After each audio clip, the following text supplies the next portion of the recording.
What's going on, everybody? Cheers. Happy Wednesday, or whatever day of the week it is when you are watching or listening to this. Welcome to the With Her Two Hands podcast, where each week we sit down with an incredible woman killing it in the trades. Women are a massive minority within the skilled trades across all of the industries, about 10%, in a lot of industries as low as 1.5%. So definitely a minority, but our numbers are rising, and there's a ton of amazing women who are just kicking butt every day, and they rarely have their stories heard or a light shown on them. And so this series is all about doing just that and hopefully increasing our numbers in the future. My name is Bogey. I am your host for this series. I am a master auto mechanic by trade, but I have a love for all of the trades and getting more women into all hands-on skilled trade careers where you've got a career right here in your own two hands that nobody can take from you, can't be outsourced. You can always use it and you're always in high demand. So welcome. If you're new here, I appreciate you tuning in. Welcome to this series. Make sure you go get caught up on all the past episodes. This is episode 162, I think, 161. We've done a lot of episodes, so a lot of incredible women that we have had on this series, some amazing stories, tons of inspiration. So make sure you go back and check those out. For those of you who are our regulars and are coming back, thank you guys for your loyalty and for always coming and hanging out with us this Wednesday evening. You are much appreciated. I do have to also thank our sponsors. So this week's episode is brought to you in part by the National Institute for Automotive Service Excellence. ASE was established in 1972, a long time ago, as a nonprofit organization, and it is a driving force in the industry, upholding and promoting high standards of service and repair. And you're probably most familiar with their certification and their Blue Seal Shop program, but what you may not know is all the work they do behind the scenes, particularly through their education foundation. So, for example, one of the programs they have is an Adopt a School program, and it is basically a toolkit to help shops and businesses partner with their local schools to bring new apprentices and young people into the job and be successful as they transition from student into employee and worker. So a lot of really cool stuff that they do. Definitely go check them out at asefoundation.org, and that will be in the description down below. And then also this week's episode is brought to you in part by CRC Industries. Now, if you're a professional or a hobbyist or a DIYer, you probably use their products, even if you don't know their name. They're the name behind Brake Clean and Knocker Loose and Safety Clean and all sorts of other amazing products that you use every day. But in addition to that, they also do a ton of work behind the scenes. One thing in particular that I'm very excited about, because I had a chance to participate in this build. CRC has partnered with TechForce Foundation, which is one of my favorite nonprofits, and they're doing a Build for the Future scholarship. They partnered with Clay Milliken, NHRA world champion, and Jeff Lutz from the popular TV series Street Outlaws. I got to participate briefly in this build, but it's mostly them. They get to take all the credit. It's a 2006 GTO that is going to be auctioned off to create scholarships for 10 young people to kick off their career, and 3 of those have been reserved for women. So really exciting to see CRC putting their name and their money behind bringing new people into the industry, but also particularly supporting women in the trades. So definitely go check out the link in the description to find out more about the scholarship, or to apply, or to pass that on to somebody else who you think should apply. They are not officially a sponsor tonight. However, Apex is coming up real soon, guys, and both CRC and ASE are going to be at Apex. I'm going to be at Apex. You all should be at Apex if you're in the automotive aftermarket. I know this series is not just for automotive folks, but if you are in the automotive aftermarket, you've got to be there. The Build for the Future GTO is going to be on display at SEMA, and your badge to SEMA also gets you into Apex. So make sure you check out both of those incredible conferences and events coming up this first week of November. Link and information is all in, guess where? The description below. All right, enough of me blabbing. We've got a really exciting guest tonight. I am super excited because, like me, she got her start with Volkswagen Bugs. So, we're going to be talking about bugs tonight.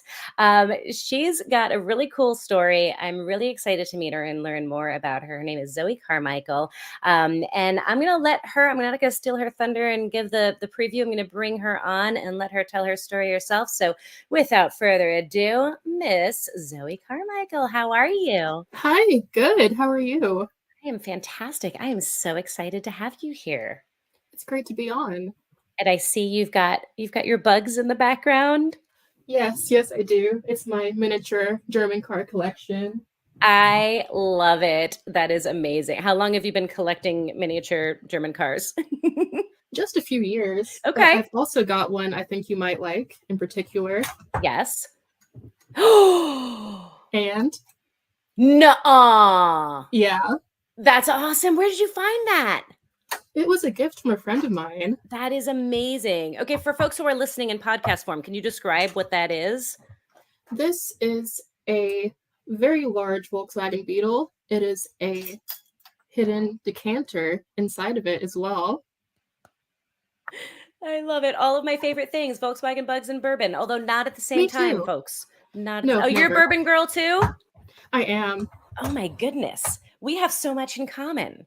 This is going to be great. So before we get into what you're currently doing, let's go back in time because this is a new thing for you. Tell me what you were doing in your last life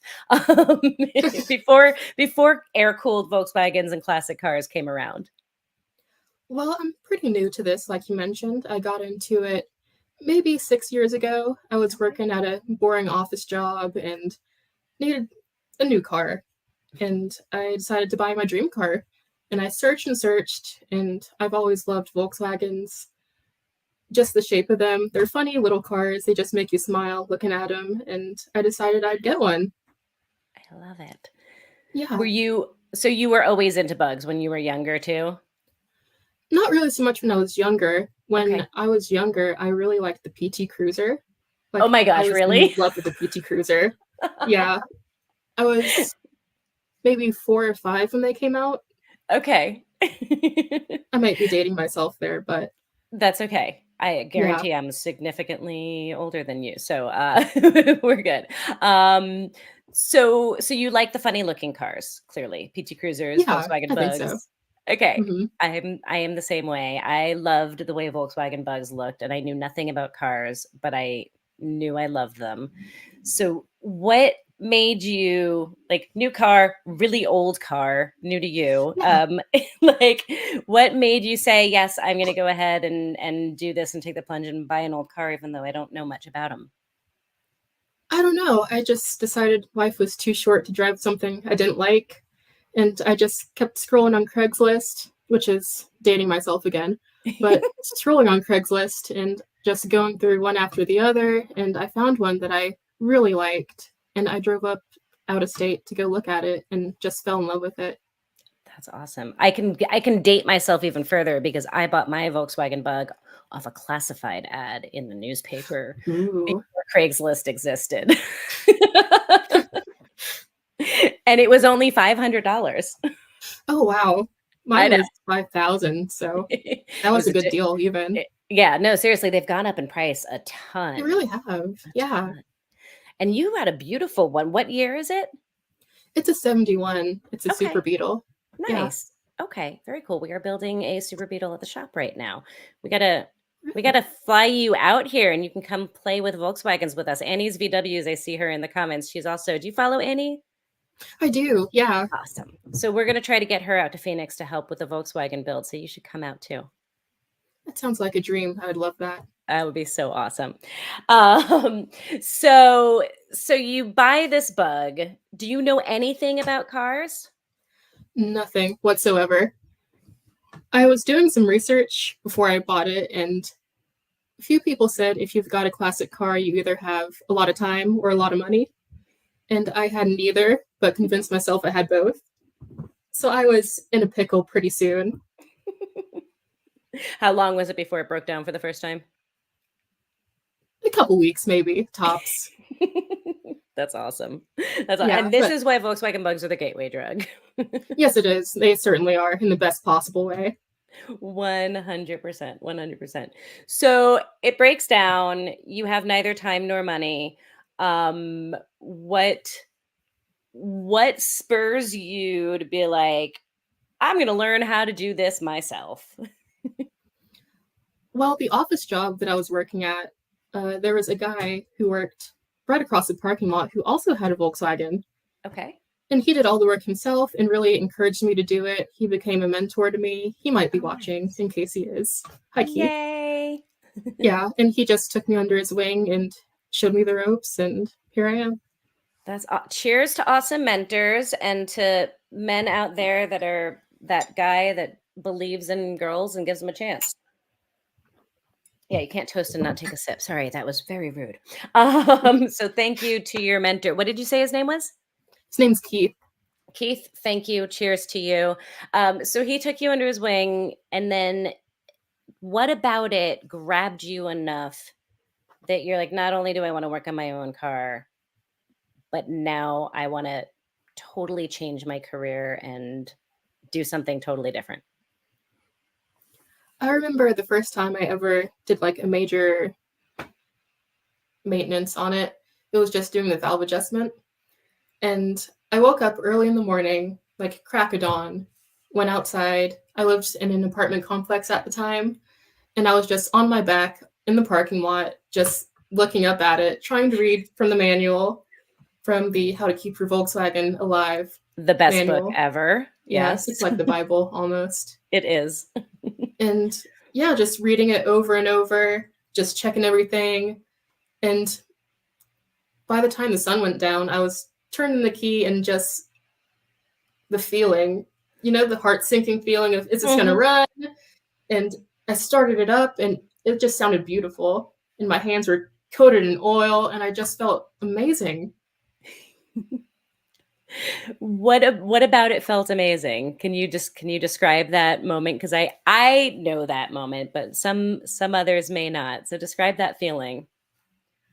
I would describe it as just empowerment. Like I did something myself. I took something that wasn't running great before and now it sings. I don't know. It's hard to describe it. It is. It's an indescribable feeling. And anybody who hasn't experienced it, like I encourage it, like that beauty. That's why I love the trades, right? It's that like, it's right here. I did it in my hands, with my hands. I made this thing that didn't work. And now it's awesome. And it feels absolutely, absolutely incredible. And you were hooked. So good. Yeah, absolutely. From the start. I love it. So when did the decision come to go to school for it? And from there, I was still working at my office job, commuting back and forth. And I was listening to the radio one day, and there was an ad for the community college for the automotive technology program. And I thought, I could do that. And I had just paid off my car. I had a small loan from the bank for it. And I thought what I could do next and just decided, I could do that.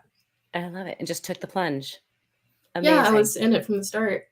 I love it. How did your family and friends react to this like dramatic shift in your life?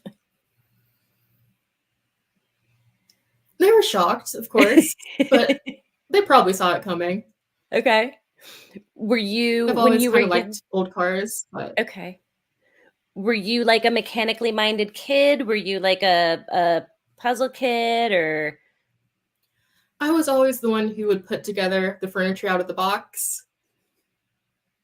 And I remember when I was maybe a toddler, I would take apart my mom's pens. She was a pen collector, like really fancy pens. Oh. And I know how every pen works now, but I broke all of her pens. Amazing. I'm so glad you brought that up because there was actually a comment, and I don't know if you noticed it. Kenneth was asking to ask you about her mother's fancy ballpoint fountain pens.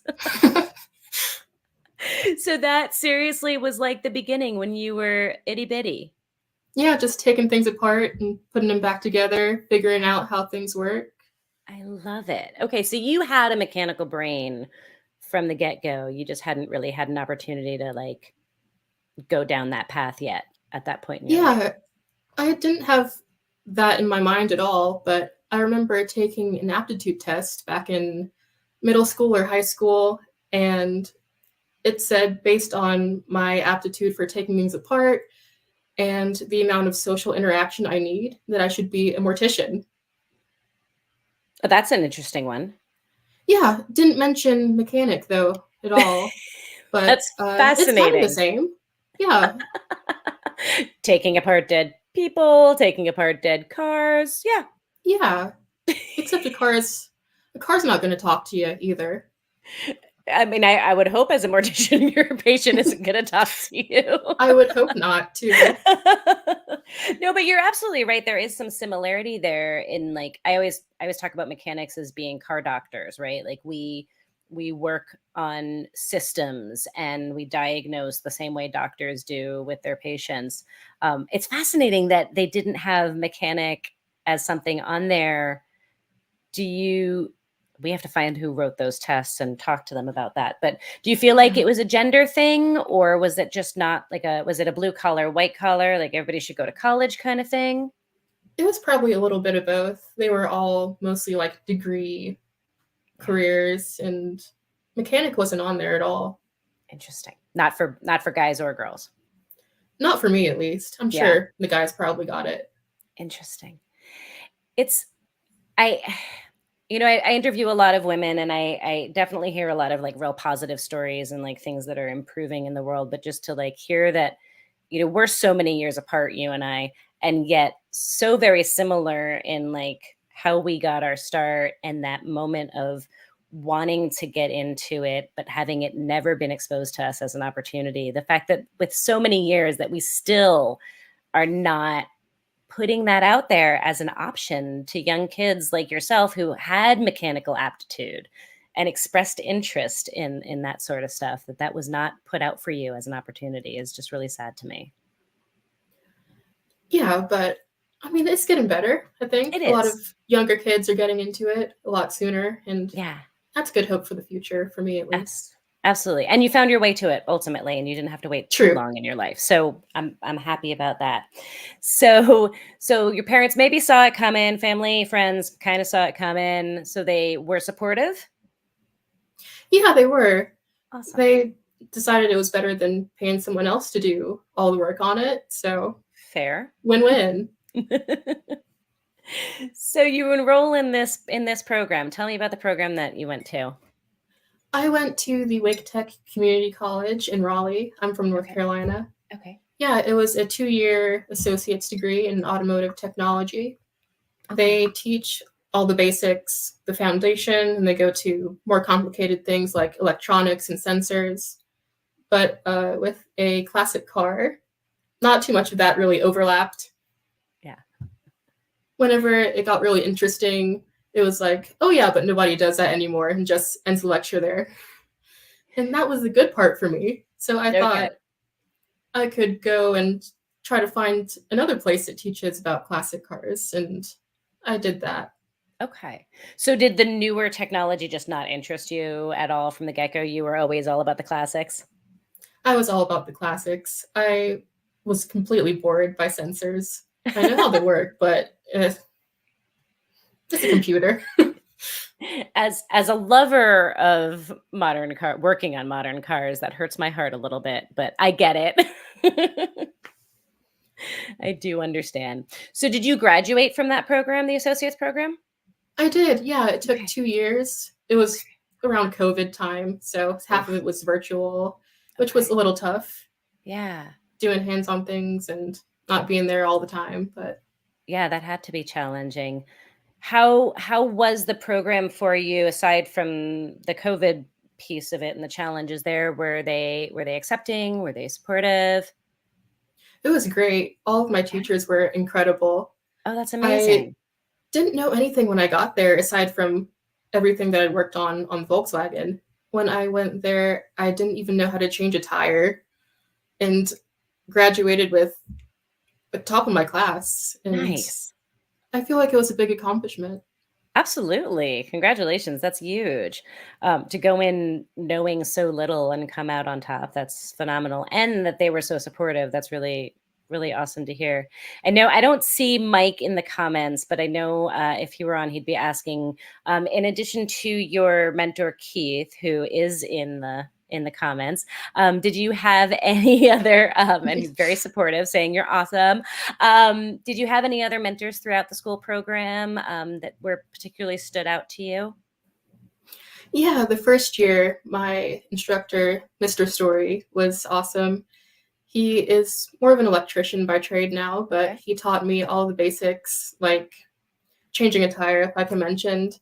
He taught me how to diagnose bad wheel bearings and like suspension work and engine work.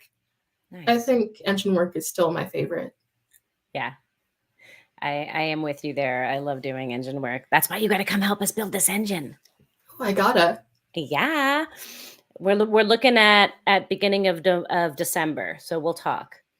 We'll talk offline. We'll make something happen.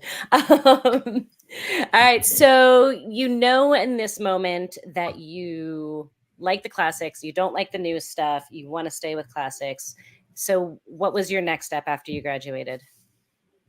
And when I decided I didn't want to work on newer cars, I was looking at a all women shop up in Philadelphia. I'm not sure if you've heard of it. Oh, yeah. Patrice Banks. Yeah, Yeah, Patrice. Patrice Banks. Yes. Yes, I would have loved to work there, but newer Yeah. cars were not my thing, unfortunately.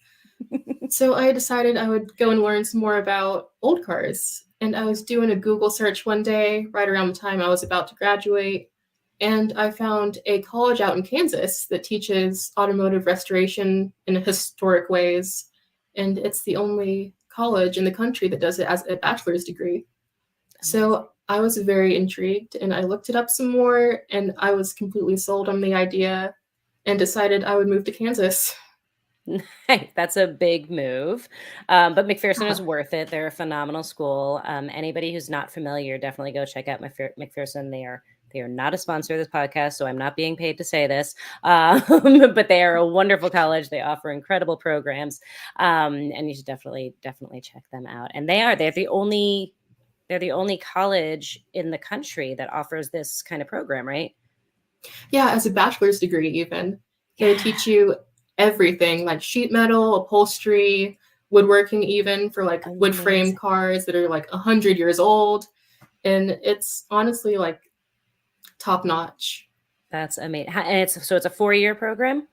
4 year degree. Wow. So as now that you're learning like all the things, you're learning metal and paint and all of the stuff, has anything like pulled you away from engines and like piqued your interest? Or are you still like a diehard, like engines are my thing?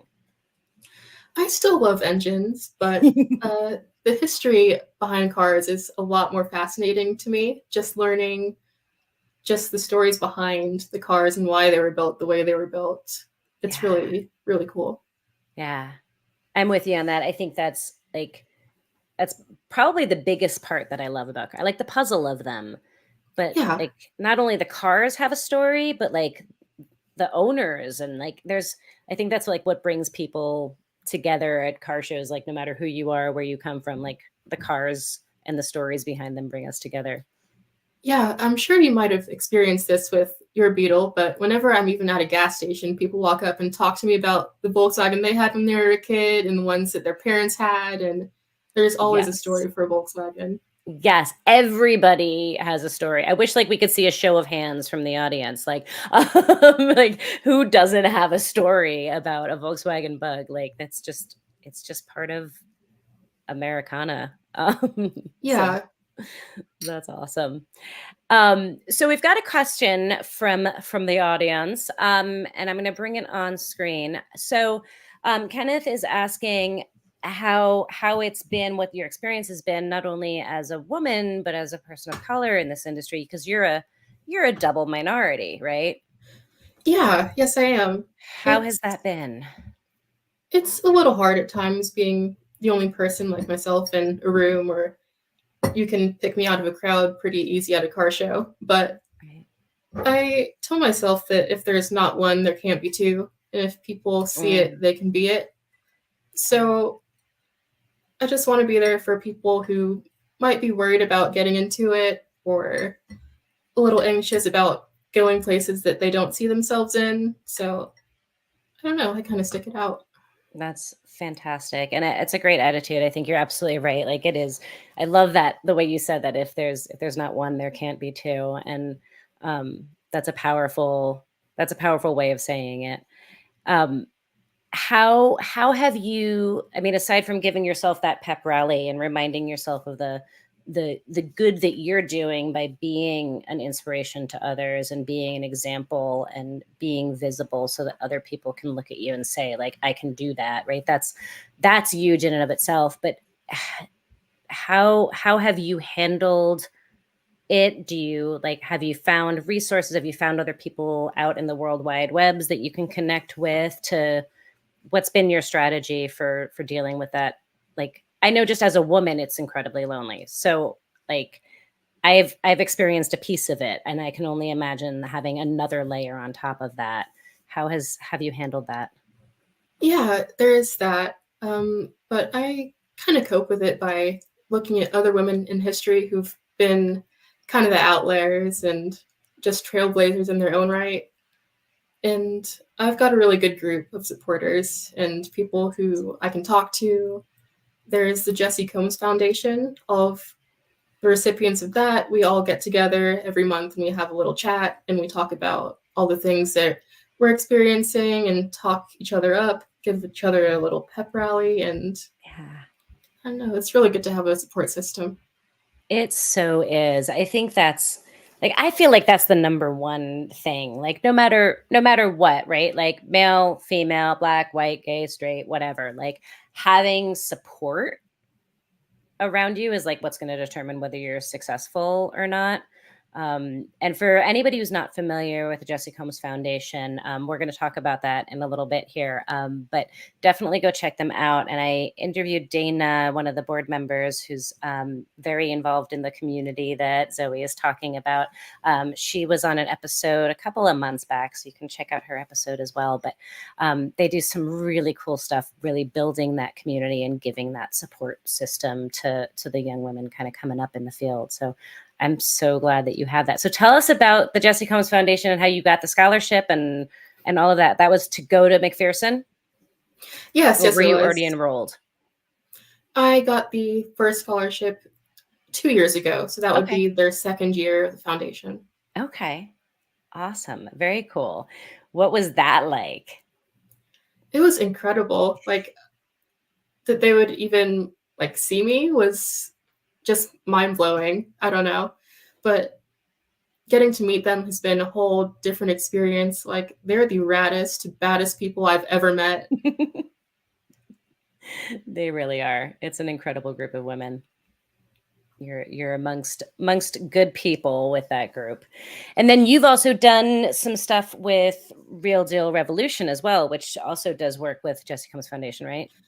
Yes, we were at Sturgis together this past August, Okay. and we had a little, there was a Women's Day on one of the days there, and we all had workshops. There were women welding and doing just automotive jewelry and painting, pinstriping, like the whole nine yards. It was incredible. I love it. So, two things that I want to dive into that a little bit. But I want to take a moment to tease everybody or throw a little teaser out there because Zoe has worked with Jessi Combs Foundation and been involved with them. She's been involved with Real Deal Revolution, and now she's hanging out with me here on this podcast, which means she's involved in my organization. And so now I'm going to tease you guys that we have something really big coming up between these three organizations. And so stay tuned, but we'll be releasing more details soon. But at SEMA and at APEX, so if anybody here is in the automotive industry, if you plan on going to SEMA, by the way, Zoe, are you coming to SEMA? I think so. I'm going to try to make good. it. We need to get you over there. That has to happen. So Jessi Combs Foundation, Real Deal Revolution, and Girl Gang Garage, my organization here in Phoenix, the three of us, or the three groups, are collaborating to create a women-focused space within SEMA. We're going to have a couple of different vehicles that have all been built or worked on by women, and just celebrating women within the automotive industry and really doing it up. It's going to be a very, very cool space, with all sorts of cool appearances and conversations and hangout and workshops. Real Deal Revolution is having some workshops there. So if you're going to SEMA, make sure you come check out our booth, and maybe Zoe will be hanging out there too with us, so you can get to meet her in real life.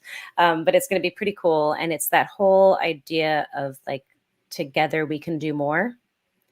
And I think that's like at the heart of what each of our organizations is trying to do, right? Jessi Combs Foundation and bringing you and all the other scholarship winners together is about, together you can do more, you can go farther, you can be more successful.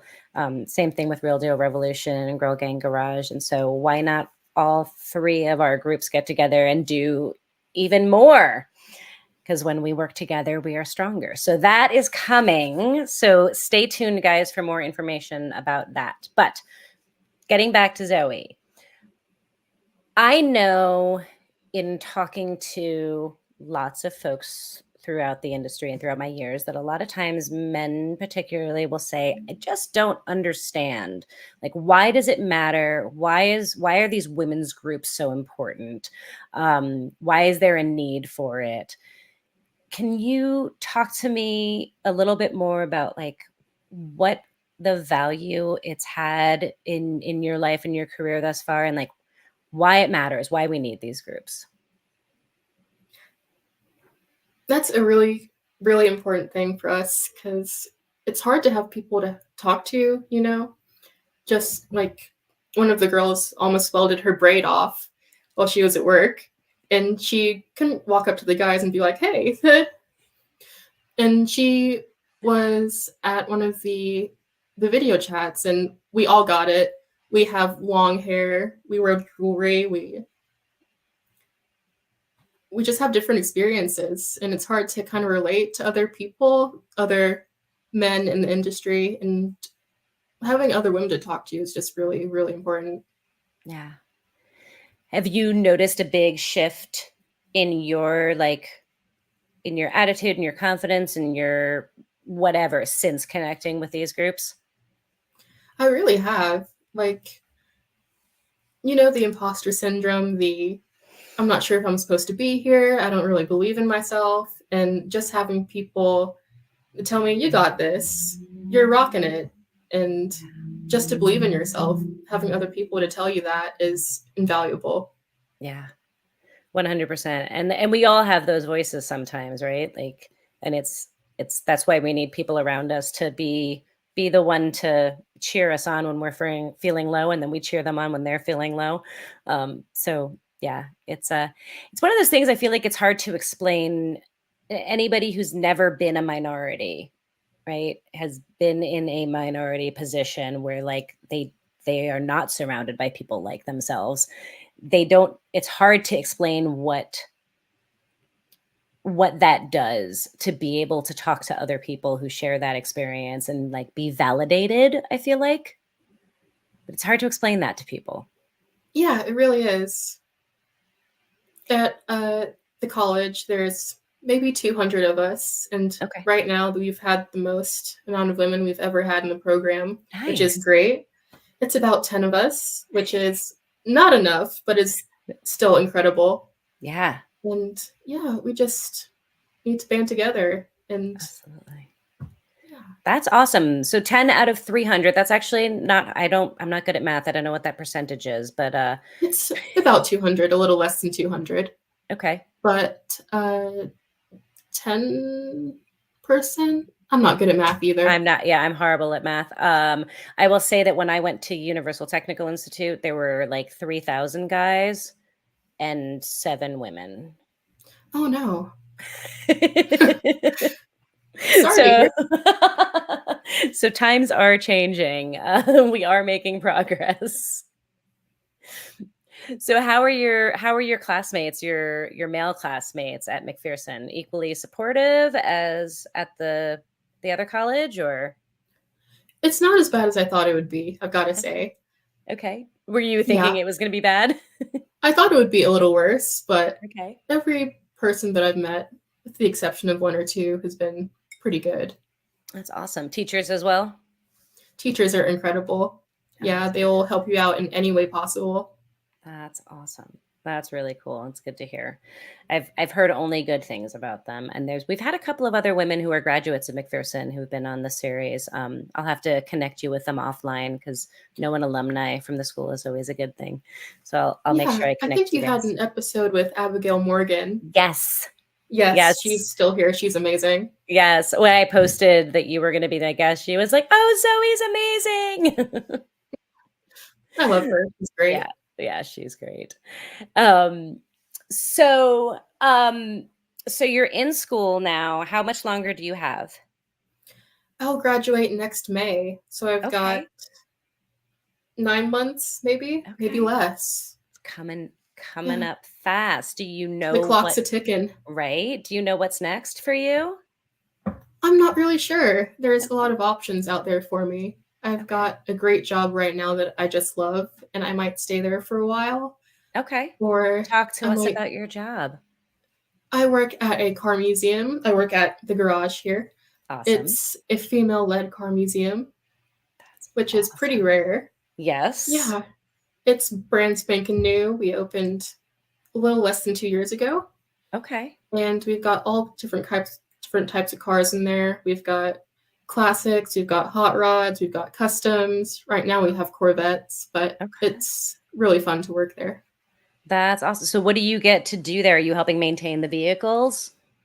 Yeah, I'm the vehicle maintenance coordinator. I just make sure everything's not falling apart while it's on the floor. And yeah, I kind of babysit cars. That's what it feels like. That sounds about right. But you're getting to work on all sorts of different types of classics. Oh, yeah. So are you still diehard Volkswagen loyal, or are you liking some of these other classics? Have any of them stolen your heart? Volkswagen diehard. Yeah, I Yes. gotta say. Yes. My blood type is 2050. I love it. Okay, so now that you have more experience, right, and working on other vehicles, why still Volkswagen? They just make me happy. I don't know. Just Oh, looking at them, I know I they have a special place in my heart. I I mean, I'm right there with you. Annie says VW for life. Absolutely. Yeah. Absolutely. It's so interesting. Like I've all of this Volkswagen stuff like has been coming up recently for me. We've got another teaser here, a couple of air cooled Volkswagen episodes coming up on All Girls Garage. One of the women who was involved in the all female builds is doing a bug that we're helping her out with at the shop. Like all of this stuff is happening, and it's like, oh, it's like it feels like a homecoming. I'm like, yeah, like there's just a special place there. I still have my first bug.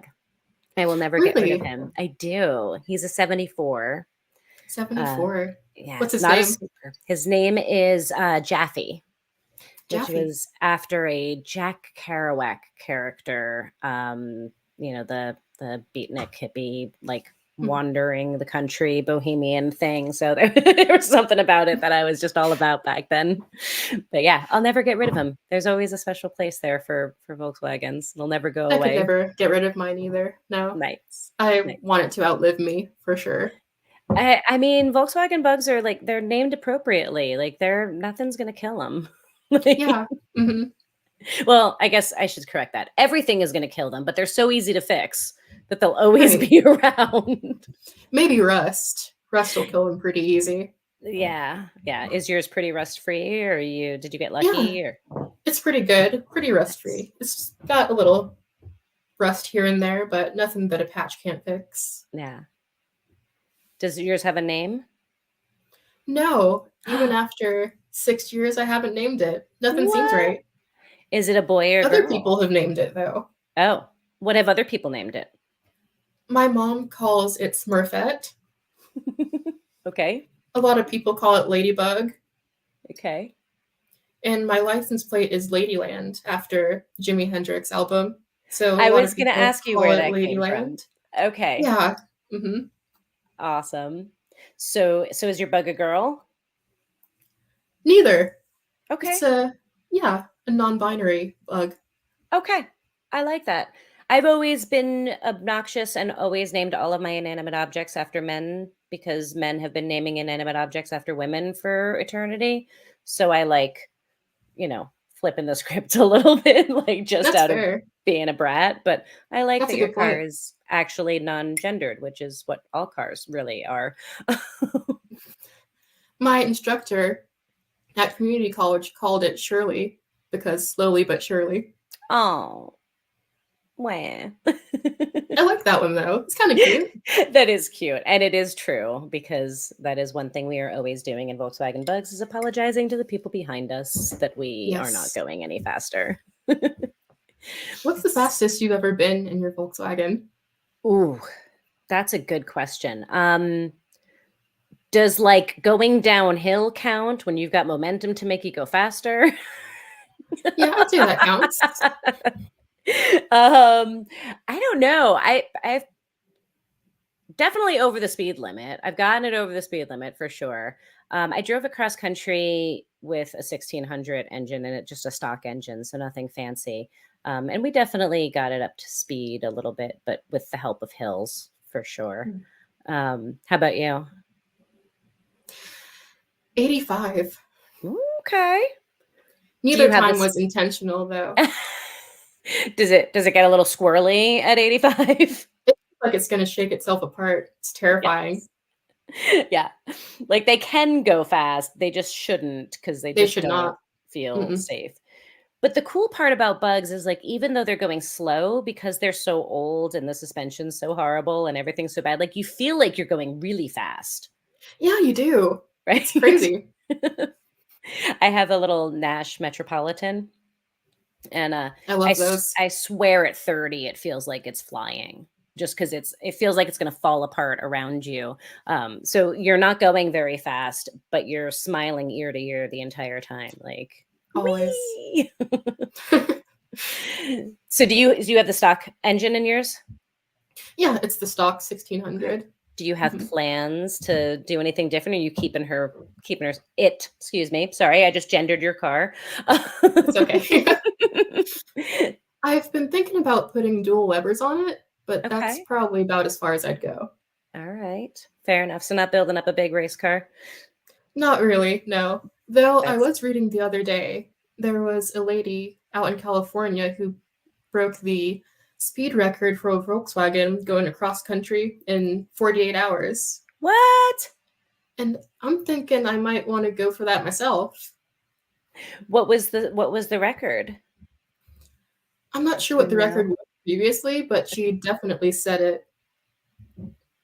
She went from San Francisco to New York in Okay. 48 hours, That's going insane. 70 the whole way, Oh my which goodness. is kind of doable, I Yeah. think. Yeah, I feel like that's a good challenge. I feel like maybe we need to rally all of the Volkswagen Bug girls that we know and do a cross country race That legally, sounds of course. fun. Of Right? course. Yeah. Hmm. Hmm. We we might need to figure something out. Sign me up. Awesome. I just see Patrice just joined in and she's asking if if you're going to SEMA with the bug. She says it's hot. I agree. Your bug is beautiful. That begs the question, Patrice, who was also a guest on the series in the past. Are you coming to SEMA, girl? You better get your butt out there. We'd love to see you. I remember her episode. I would love Yeah. to meet her. Right? She's fantastic. Anybody who has not watched Patrice's episode, definitely go watch it. She is an inspiration and a fierce woman that definitely will give you some stuff to think about. She's a good one. So So you mentioned with your current job that there was some other options. Are you debating between other things? Do you have some other opportunities on the table? A few different opportunities, a couple Okay. that I shouldn't talk about because I Oh, might jinx it, okay. but I might go back to school for a master's or PhD in history. Oh, wow. Yeah, I just Okay. love history, especially automotive history would be really, Nice. really fascinating. Okay. So you're like, this museum thing is very appropriate for you. You're really diving into the history side of things. That's very cool. Okay. Well, we don't want to jinx it, but everybody who's watching, we need to all send like really good vibes that whatever whatever is meant to be, but that this whatever it is works out for you. So, are your thoughts like, do you think you'll want to continue wrenching and building? Do you think you want to dive more into the history and be more on the curation side or the maybe even journalism side? Do you know? Or are you still just I'm not exploring really that? sure. Okay, Yeah, just exploring right now, but I'd love to do it all if I can. that's awesome. Okay, so let's talk some history. Do you have any like particular like piece of automotive history that you just like find fascinating and really love and would like to share with everybody that might surprise us or just is something that you're into? I've put you on the Hmm. spot. No, it's fine. I really like Volkswagen history. It's just a starting point, but just learning the history behind Volkswagen, Yeah. just there's a lot of stories behind it and a lot of designers that didn't get credit Mm, because of the origin story that most people are familiar with. right. Yep. Yeah, So it has a lot Ferdinand, happier beginnings than. do you want to share? So Ferdinand Porsche gets a lot of the credit, and then obviously a lot of stuff with there's the whole Nazi connection and all of that, Yeah, which of course as a person of Jewish heritage, when I bought my bug, my parents were not supportive um, because that's of that understandable. whole connection. Yep.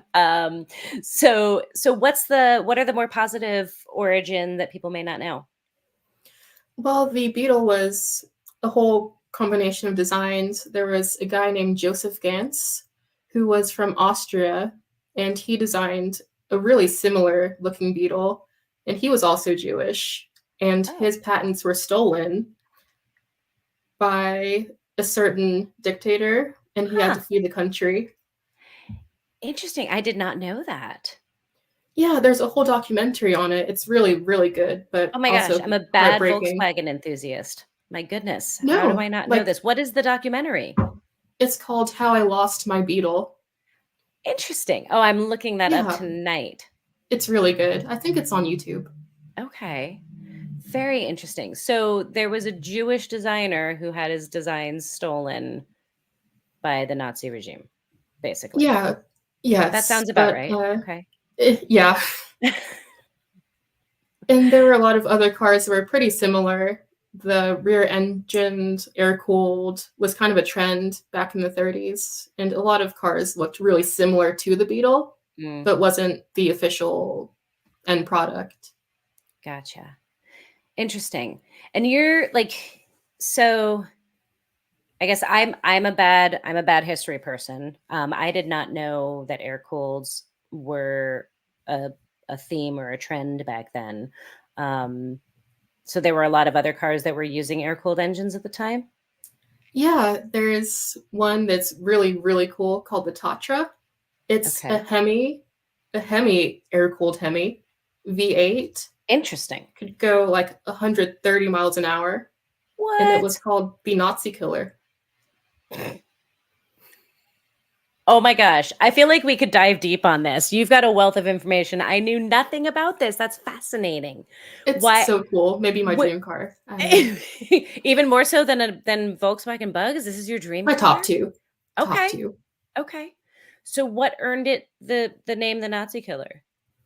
It was built in the Czech Republic, Okay. Czechoslovakia, Okay. and it was just really fast. did they use it as a military? Was it a military vehicle? When Germany invaded, they shut down the factory. So maybe there was some kind of tension between the two there. Okay. Interesting. That's fascinating. This is you're a wealth of information, and I'm feeling foolish for not knowing all of this. It's really fun to learn about, and it's not Yeah. very commonly known. No, it is not known at all. I had no idea. Um, where can people dig into more of this? Do you have any like resource aside from the movie? Are there other places that Oh my goodness, I love it. Montana just said Zoe needs to do a whole YouTube channel on the history of cars. You would I would be love that. That'd be amazing fun. at that. That would be really fun. It's like story time with Zoe is going to tell us the history of cars. I like this. I've got to think about a theme song. You're awesome. I like your attitude. Like right away, like, all right, we need a theme song. This is awesome. Gotta do it. Do we have any musical composers or musicians in the audience? We need a theme song for Zoe's car story time. This is awesome. So what other air cooled? Do you have any other fun air cooled cars that were around that people don't know about? Those are my top two. Those are the top two. Okay. Top two that I like, but Okay. I really like motorcycles too. Yeah, I was just going to say, so air cooled motorcycles as well. I saw you were getting into motorcycles. Are you strictly on the air cooled motorcycles, or do you like water cooled motorcycles too? I like air cooled. I'm not sure what it is. I don't know if I just don't like radiators or what, but what do you got against radiators? I don't know. Interesting. Okay, so you're getting into old motorcycles now as well. Do you have a favorite motorcycle? I really want a Vincent Black Shadow. Like Black Shadow. Okay, they were built in find a photo the late 40s. Okay. There's a crazy picture of a guy on the Bonneville Salt Flats, like in a bikini, like a swimsuit, just going flat out. It was the fastest production motorcycle at the time. It went like 120. Okay. It was a death trap, which is why they called it the death trap. But they called it the death trap? It was a death trap just because it went so fast. And they actually called it that? Not quote for quote, but yeah, people just said it would essentially. Kill you. Yeah. Pretty much. Oh my gosh. Okay. So I'm assuming they're difficult to come by? They're very rare. They're like $100,000 now. Oh boy. So if I ever win the lottery. Okay. Or when Story Time with Zoe takes off on YouTube. For sure. Totally doable. I see this happening. There's a future here. Oh my goodness. Okay. So if there was one car or motorcycle, aside from the ones you've mentioned so far, that you could just like to work on, do you have like something that you'd love to get your hands on working on?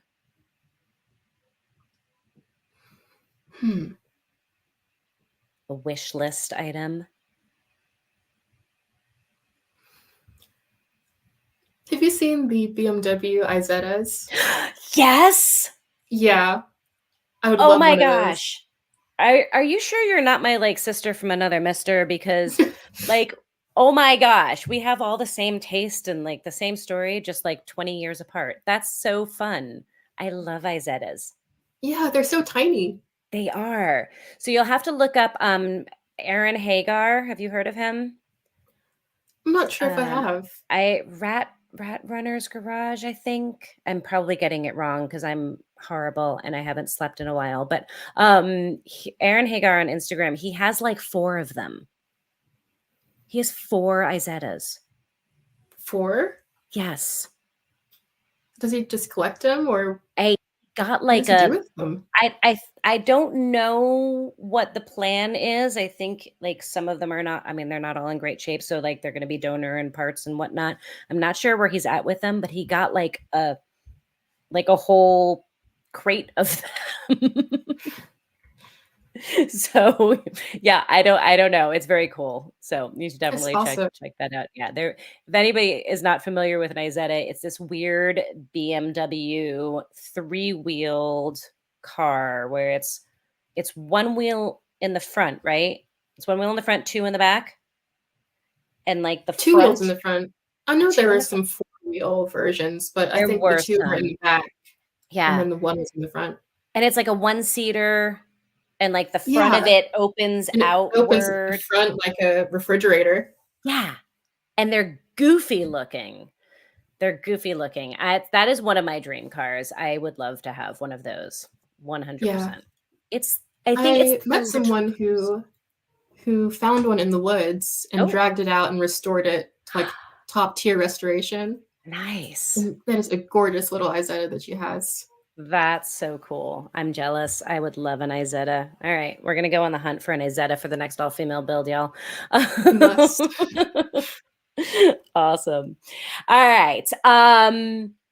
How about working on things like types of work? You've done welding, you've done mechanical, you've done paint, you've done body, you've done like all of these things. Um, is there anything that you've not done yet that you'd like to try as far as like skills, or are there any of those that you're like, yeah, I don't ever need to do that again? That's not for me. Hmm.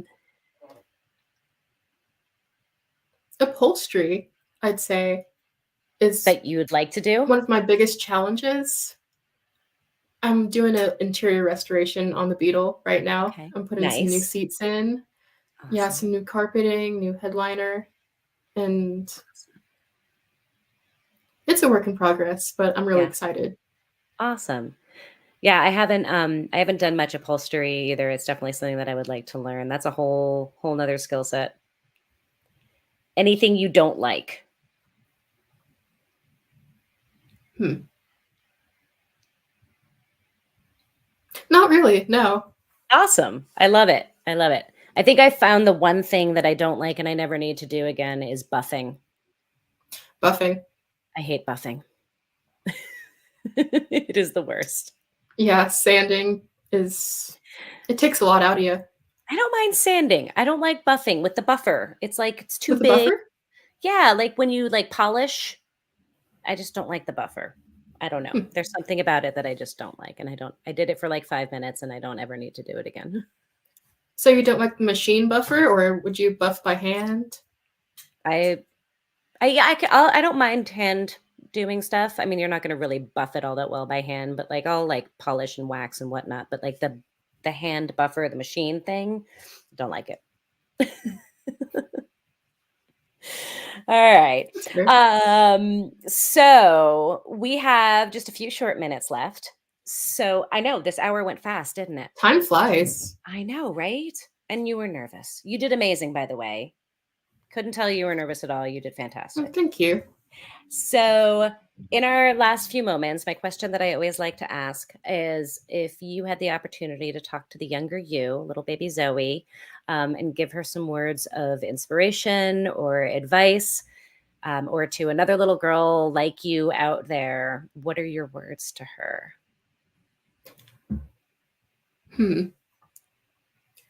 I was a child of Blue's Clues, like a kids show back in the 90s. Uh-huh. And there was, like every episode, the guy would say, if you use your mind and take a step at a time, you can do anything you want to do. And that has always stuck with me. So I think I'd say that. I love that. That is perfect. You were the first person to quote Blue's Clues, and I absolutely love it. That's fantastic. And a great note to end on because it is totally true. You've got a lot of fans in the comments. People are really enjoying hearing your stories and getting to know you. So thank you so very much, Zoe, for saying yes and agreeing to come on here and share your story. And I'm sure there's a whole lot more that we barely got to talk about. So, folks, if you don't follow her, go follow her. I'm going to have a link to her Instagram and her Facebook in the description. So make sure you go check her out, show her some support, see how her story continues to unfold and where she ends up next. And who knows, maybe we're going to get a theme song together for her story hour and we'll make that happen because I will watch that. I would 100% watch that. So with that, thank you so much for joining us tonight, Zoe. I really appreciate it. Thanks for having me. It's been a pleasure. Absolutely. My pleasure is all mine, all mine. And folks at home, thank you guys so much for tuning in. I hope you enjoyed meeting Zoe as much as I did. From the comments, it looks like you did. So thank you for hanging out with us this evening, spending part of your day with us. Make sure you come back next Wednesday to meet another incredible tradeswoman. And of course, every Monday night, we release an archive episode from this series' past life as the Trades Lady Happy Hour that lived on Instagram. So we're slowly releasing those archive episodes over time. So come join us in the comments for the premiere Monday night and our live chats Wednesday nights. And of course, you can listen to any of the podcasts anytime, wherever you get your podcast, wherever you stream. And if you like this series, if you want more of this, please hit like, please hit subscribe, leave comments. All of that interaction helps more people see these episodes and meet these incredible women and be inspired by them. And who knows, we might just change somebody's life, because as Zoe so wisely said, if she can see it, she can be it. And if there isn't one, there can't be two. So people need to see these incredible women and see them being successful and making their way in these industries. So help this series get out to more people. If you have ideas for a topic or a panel discussion or a particular thing that you'd love to hear us cover on this series, send us a message. Contact information is on the YouTube channel, or of course you can reach out through Instagram or YouTube or Facebook as well. And with that, final thank you to our sponsors for this week's episode, CRC and ASE, both doing incredible things for the industry, both in front of the scenes as well as behind the scenes that most folks don't know about. Make sure you go check them out and all of their cool initiatives in the description below. And if you haven't gotten your ticket for Apex yet, go get your ticket for Apex. And make sure you come to SEMA for the Jessi Combs Real Deal Revolution Girl Gang Garage collaboration, because together we are stronger, we do more, we can make more change, and we are more effective when we are together. Together we rise. So with that, I'm going to bid you guys all a good night. Be good to yourselves, be good to one another, and we'll see you next time.